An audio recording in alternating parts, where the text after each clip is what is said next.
So now you've seen what we can do with the buttons at the top of the page, how we can scale the pathway in and out, and what we might see in our pathway diagram. There are other features on a BioCyc pathway page as well. As we walk down the page, you'll see, first of all, this down here, locations of mapped genes. So this shows you, when this information is available, where the genes that code for the enzymes in this pathway appear on the genome of the organism in question. And so this can let you see a little at a glance, do these genes cluster together? Where are they on the genome? Did they come over as a unit most likely, or are they scattered? Then, if we page down, we see this thing, the genetic regulation schematic. The genetic regulation schematic is a holistic view of the gene regulation involved for every gene that codes for an enzyme in the pathway. So it's sort of an at-a-glance, single-view look at how the pathway is regulated.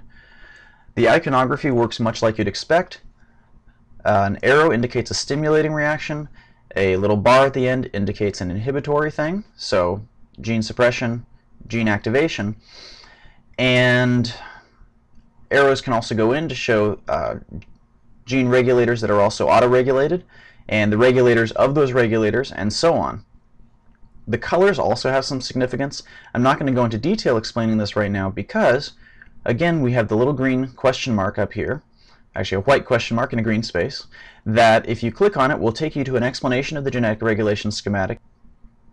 We also show genes grouped by their transcription units, by their operons down here, so you can see that ARGCBH is an operon, and it's an operon I'll actually be using a little bit later in part 4 when we talk about operons.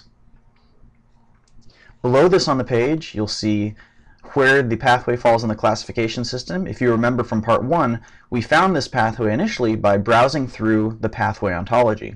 And this shows us where we are in the pathway ontology and how we'd walk back up to higher levels. Sometimes there will be a net reaction equation that shows the total inputs and total outputs to the pathway. Then there will be a pathway summary.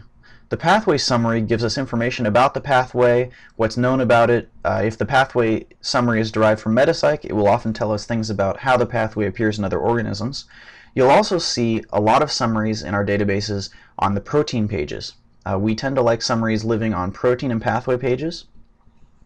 If you were to curate your own pathway genome database, of course, you could put things wherever you wanted. It might be more intuitive to put things on the gene page for you. It depends on your emphasis. So I'll just page down so this is more visible. And in addition to noting that this is a summary that describes what's known about the arginine biosynthesis pathway, I'd like to point out a couple of things here. For example, citations. We have citations within these pathways, and if you click on a citation, it will take you, when possible, to the PubMed page for the cited paper. And then I'll click back. And the advantage here is that then you can look at an assertion we make in a summary and say, well, do I believe that assertion as well? And you don't have to take our word for it. You can actually go to the specific paper. And whenever possible, we like to have this kind of assertion-citation structure.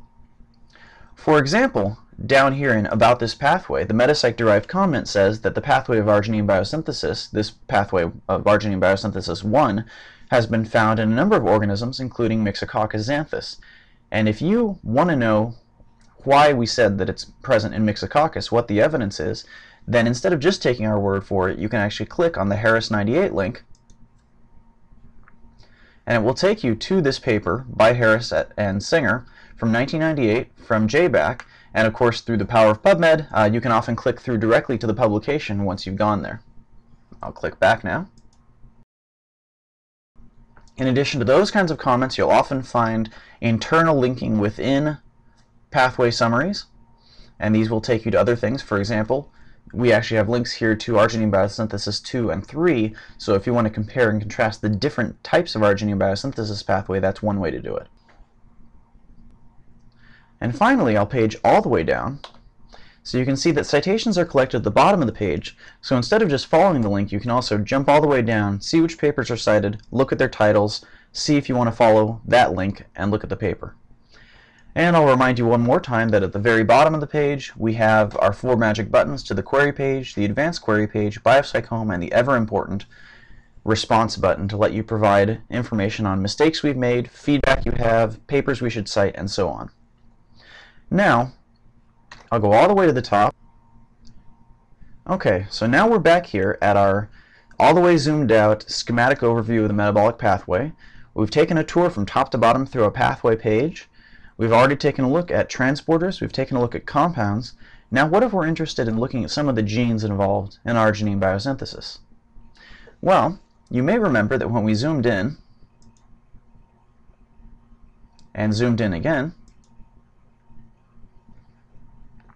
we actually had a listing of all the genes involved in the different reaction steps in the arginine biosynthesis pathway. So what we're going to do now to lead into the next part, part 4 of this introductory series, is I'm going to pick one of these genes. Let's say we go with ARGB, which codes for acetylglutamate kinase, the second step in the pathway, and I'm just going to go over and click on that. And here we are on the gene page for ARGB. In part 4 of this Introduction to BioCyc webinar series, coming next, we'll take a look at gene pages, operons, and the genome browser. After that will be part 5, where we'll cover proteins and reactions. Thanks for listening, and I look forward to having you back again for part 4 of the series.